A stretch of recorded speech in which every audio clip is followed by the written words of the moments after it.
নমস্কার সবাইকে। চলে এলাম আমার পডকাস্টের নতুন একটা ভিডিওতে। ভেবেছিলাম আজকে ভিডিওটা আমি করবো না, বলবো না, কিন্তু একটা এমন ঘটনা সামনে পেলাম, আমারই এক বন্ধু আমাকে পাঠিয়েছে, বলবো আপনাকে। তার আগে বলি, আপনি কি কালা জাদু, ব্ল্যাক ম্যাজিক, জাদু টোনা এসবে বিশ্বাস করেন? হ্যাঁ, এরকমই কিছু একটা ব্যাপার আজকে আপনাদের সাথে আমি শেয়ার করতে চাইছি। তা শেয়ার করার আগে আমি যেটুকু জানিয়ে রাখতে চাই, দেখুন, আমি কিন্তু কোনোভাবেই কুসংস্কার বা এসবকে প্রশ্রয় দিচ্ছি না বা আপনাদেরকে আমি বিশ্বাসও করতে বলছি না, কিন্তু মাঝে মাঝে এরকম কিছু ঘটনা সামনে চলে আসে যেগুলো মনে হয় আমার দর্শকদের সাথে আমি শেয়ার করি। আজকে সেরকমই একটা ঘটনা নিয়ে আমি আপনাদের সামনে এসেছি। ঘটনাটি ঘটে পশ্চিমবঙ্গের মালদা জেলায়।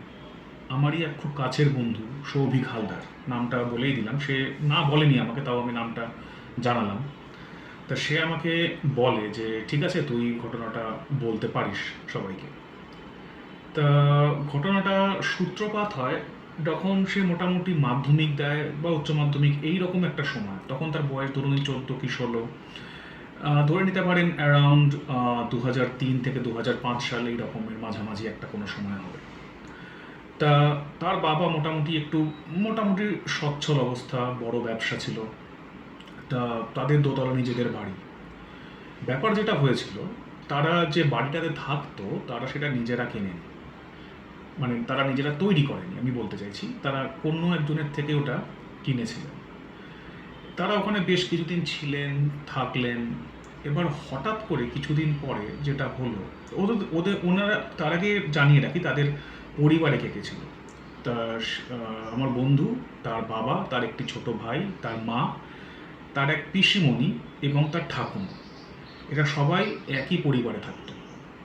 বাড়ির পিছনে একটি ছোট আম বাগানও ছিল। মালদা, বুঝতেই পারছেন, সেখানে আম হওয়াটা খুব স্বাভাবিক ব্যাপার। তা এরকমই কোনো একদিন সন্ধ্যাবেলা তার পিসিমা তুলসী মঞ্চে ধূপ বাতি এসব দেখাতে গেছিল।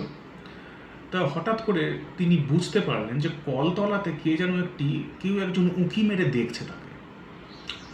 তিনি অতটা প্রথমে পাত্তা দেননি, যে যা কিছু হতে পারে, তো উনি সেরকম পাত্তা দেননি। তা এই ঘটনাটা আরও দুবার তিনবার হলো, শুধু পিসিমার সাথে না, ওর মায়ের সাথে হলো, ওর ঠাকুমার সাথে হলো, কিন্তু আমার বন্ধু বা তার বাবা কিন্তু এগুলো কেউ কোনোদিন কিছু দেখতে পায়নি। তা ওরা ভেবেছে কোনো আশেপাশে কোনো বাচ্চা ছেলে হবে, আম কুড়োতে এসছে, এখানে লুকিয়ে আছে, এরা সেটাই স্বাভাবিক, আমরাও সবাই তাই ভাববো। কিন্তু ব্যাপার এই অবধি কিন্তু থেমে থাকলো না, ব্যাপার আরও অন্যদিকে গড়াল। কীরকম ব্যাপার? হঠাৎ একদিন ওর পিসিমা, উনি যেহেতু বিধবা মানুষ ছিলেন, উনি নিজের রান্না নিজে করে খেতেন আলাদা। তা হঠাৎ একদিন রান্না করতে করতে পিসির শাড়ির আঁচলে আগুন লেগে গেল।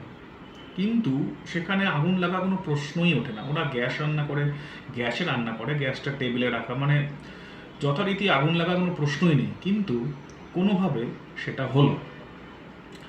তা সবাই একটু ভয় পেয়ে গেল, ব্যাপারটা কি। এবার হঠাৎ করে দেখা গেল ওর বাবার ব্যবসাতেও হঠাৎ করে একটা কেমন মন্দা দেখা দিল, মানে যেরকম ফোলা ফাঁপা একটা ব্যবসা ছিল, বেশ ভালো রোজগারপাতি হচ্ছিল, প্রচুর ক্লায়েন্ট ছিল, প্রচুর কাস্টমার আসতো, হঠাৎ করে সেটা কমতে শুরু করলো। কেন সেটা, মানে ওর কেউই বুঝতে পারছে না। মাঝে আরেকটা কথা জানিয়ে রাখি, ওদের বাড়িতে একটি পোষা টিয়া পাখি ছিল। এবার হঠাৎ দেখা গেল একদিন টিয়া পাখিটাকে কে যেন দুমড়ে মুচড়ে ওই খাঁচার মধ্যে ফেলে রেখে গেছে। ওরা খুবই ভয় পেল। এবার ও যেহেতু ওখানে থাকতো, এবার ও আশেপাশে কয়েকজন বন্ধুদেরও বাড়িতে ডাকলো এমনি আড্ডা দেবার জন্য, কিন্তু কোনোভাবে ওর বন্ধুরা বাড়িতে ঢুকে কেমন একটা ঠান্ডা অনুভব করতো, মানে খুব ঠান্ডা ঘরগুলো, মানে বাইরে হয়তো খুবই গরম কিন্তু ঘরের ভেতরগুলো খুবই ঠান্ডা।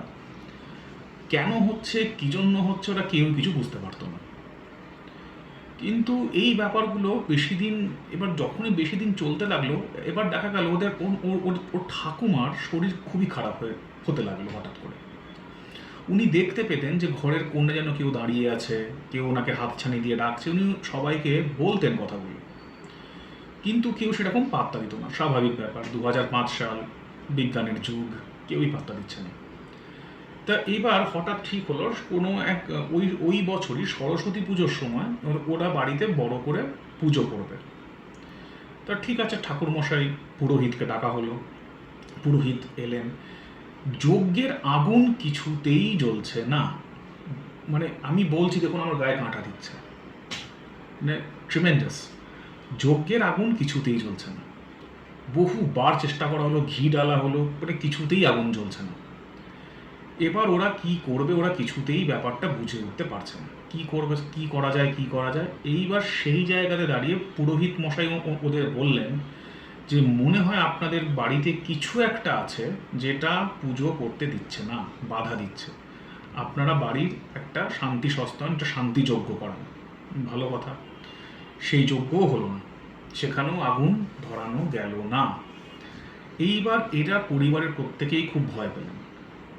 ইতিমধ্যে কি হলো, ঠাকুমা যিনি খুব অসুস্থ ছিলেন তিনি মারা গেলেন। আর ওর বাবার তো ব্যবসাতে খুবই লস চলছে, ব্যবসা মন্দা, ব্যবসাতেও প্রচুর ক্ষতি, বাজারে ধার দেনা হয়েছে। এইবার ও কি করলো, পাড়াতে গিয়ে খোঁজ খবর করে জানতে পারলো যে এই বাড়িতে যারা আগে ছিল তারা কোনো এক অজ্ঞাত কারণে ছেড়ে চলে গেছে। এইবার এই বাড়িটা অন্য একজনেরও কেনার ইচ্ছে ছিল, কিন্তু সে ব্যাপারটা কিনতে পারেনি, বাড়িটা কিনতে পারেনি। আর যে ভদ্রলোক কিনতে চেয়েছিলেন তিনি হয়েছিলেন এর বাবার, মানে আমার বন্ধুর বাবার খুব একজন বড় প্রতিদ্বন্দ্বী ব্যবসায়ী। তা এবার কিছু একটা ভাবে ওরা আন্দাজ করেছে যে কিছু একটা তো হতে পারে, কিন্তু কি ব্যাপারটা যে মানে কত সাংঘাতিক হতে পারে সেটা কোনো রকমভাবে ওরা আন্দাজ করতে পারেনি। তা কি করা যায়, এইবার ওনারই মানে ওর বাবারই কোনো এক বন্ধুস্থানীয় ব্যক্তি বললেন যে তুমি এক কাজ করো, তুমি তারাপীঠে যাও, তারাপীঠে এরকম অনেক সাধক থাকে, তুমি তাদের সাথে গিয়ে একবার যোগাযোগ করো। তা ওর বাবা একটু মানতে চায়নি, কিন্তু আর কোনো উপায় না দেখে সেখানে গেল। গিয়ে এবার যেটা দেখলো সেটা তো মানে ওই মানে যে সাধক ছিলেন, উনি যখনই ঢুকছে ওনাকে দেখেই বলছে যে তুই আমার কাছে যে কারণে এসেছিস আমি এটা করতে পারবো না। তো ও বাবা তো চমকে গেছে যে আমি তো কিছু বললাম না, উনি আমার নাম জানে না, এইটা কেমন করে হলো। তো উনি বললেন যে তুই বহু বছর আগে এক পাপ করেছিলি, সেই ফল তুই এখন পাচ্ছিস, ও তোকে ছাড়বে না। তো যথারীতি ও বুঝতে পারছে না, তখন উনি অনেক হাতে পায়ে ধরে সেই সাধককে নিজের বাড়িতে আনলেন। বাড়িতে এনেই সাধক প্রথমে যেটা বললেন, তুই আম বাগানে যা, আম বাগানে তোর ডান দিকের পাঁচিল ধরে এগিয়ে 7 নম্বর গাছের কাছে যাবি, সেখানে মাটি খোঁড়, কিছু একটা পাবি তুই। তা ও যেহেতু ব্যবসাদার লোক, উনি নিজের যারা শ্রমিক ছিল তাদেরকে ডাকলো, ডেকে মাটি খোঁড়ানো হলো। খুঁড়ে সত্যি সেখানে কিছু শাখা, কিছু হাড়, কাকের পালক, আরও নানা রকম জিনিস উদ্ধার করা গেল। এইবার যেটা বলল সেই সাধক যে ওদের ওপর নাকি একরকম তন্ত্রক্রিয়া করা হয়েছে, সেটাকে বলে অভিচার ক্রিয়া। এটা কি আমি ঠিক জানি না, যদি আপনারা কেউ জানেন কমেন্টে জানাবেন। তো অভিচার ক্রিয়া করে ওর বাবাকে মানে বংশের পুরুষদের নাশ করার একটা চেষ্টা করা হয়েছিল। মানে প্রথমে ধনে মারবে, মানে টাকা পয়সা এইসব দিক থেকে, তারপরে স্বাস্থ্য, পরিবার হানি, এইরকম একটা সাংঘাতিক প্ল্যান করা হয়েছিল। তা সেই সাধক এসে বাড়ি বন্ধন করে দিল। বন্ধন করার পরে বলল তোদের আর কোনো এখন উপদ্রব হবে না, কিন্তু একটা কবচ দিয়ে যাচ্ছি, তোরা বাড়িতে সবাই কিন্তু এটা অন্তত 6 মাস পড়ে থাকবি। প্রতি অমাবস্যা এটাকে দুধ দিয়ে শোধন করে বা মা কালীর পায়ে বা যে কোনো তোদের গৃহদেবতা আছে তার চরণে ছুঁয়ে আবার ধারণ করবি। আর চেষ্টা করবি যে পূর্ণিমা বা অমাবস্যা বা যেরকম একাদশী থাকে সেগুলোতে নিরামিষ আহার করতে। আর বলল কাককে যথারীতি ভোজন দিতে প্রতি শনিবার করে। তা বললো যে কিন্তু বাবা এগুলো কেন হচ্ছে আমাদের সাথে? বলছে তোর কোনো একজন শত্রু আছে যে তোদের বিশাল ক্ষতি করতে চায়, কোনো কারণে সে তোর ওপর খুব রেগে আছে, তা সে তোর ওপর একটা মারণ ক্রিয়া করেছে। তা সেটা কে করেছে বা কি করেছে সেই ক্ষমতা হয়তো আমার নেই, কিন্তু আমি তোদেরকে বাঁচিয়ে দিলাম এই যাত্রা। তোরা যত তাড়াতাড়ি পারবি এই সামনের 6 মাস বা 1 বছরের মধ্যে এই বাড়ি খালি করে চলে যা। তোরা যদি এই বাড়িতে থাকিস এই ক্রিয়া কিন্তু আবার হবে। তো যথারীতি ওই ভদ্রলোক এবার কি করবেন, আর কোনো উপায় না দেখে যথারীতি ওই যে প্রক্রিয়াগুলো উনি বললেন সাধক, উনি করলেন। করার পরে ঠিক 7 থেকে 8 মাসের মধ্যে সেই বাড়িটা উনি ছেড়ে চলে গেলেন। তা সেটাই ভাবছি যে মানুষ কত নিচে নেমে গেলে এগুলো করতে পারে। একজনের সাধের বাড়ি, শখের বাড়ি, তার ঠাকুমার, মানে সে আমার বন্ধু ঠাকুমার জীবন অবধি চলে গেল। তা জানি না এইগুলো কতটা যুক্তিযুক্ত ব্যাপার, আপনারাই বলবেন এগুলো কি করা আদৌ উচিত। আমি জানি না এগুলো এগুলো সত্যি না মিথ্যে, এগুলো আদৌ হয় কি না আমার এই ব্যাপারে কোনো ধারণা নেই, আমি জানি না। হয়তো পৃথিবীতে এরকম অনেক কিছুই আছে যেগুলোর ধারণা আমরা করতে পারি না, কিন্তু সেগুলো হয়। আপনারাই জানবেন, আপনারা বলবেন। এই দুনিয়ার মাত্র খুব সামান্যই আমরা জানি। আপনারা জানলে বলবেন, আমি অপেক্ষা করে থাকবো, কমেন্টে বলবেন, সাথে থাকবেন, পাশে থাকবেন। আর জানাতে ভুলবেন না এই ঘটনাটা আপনাদের কেমন লাগলো।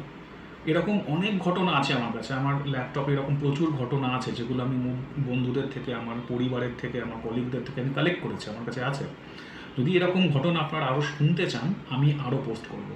তবে আমি জানতে চাইছি আপনাদের কেমন লেগেছে। যদি আপনাদের ভালো লাগে আমি আবার পোস্ট করব। নমস্কার, পাশে থাকবেন।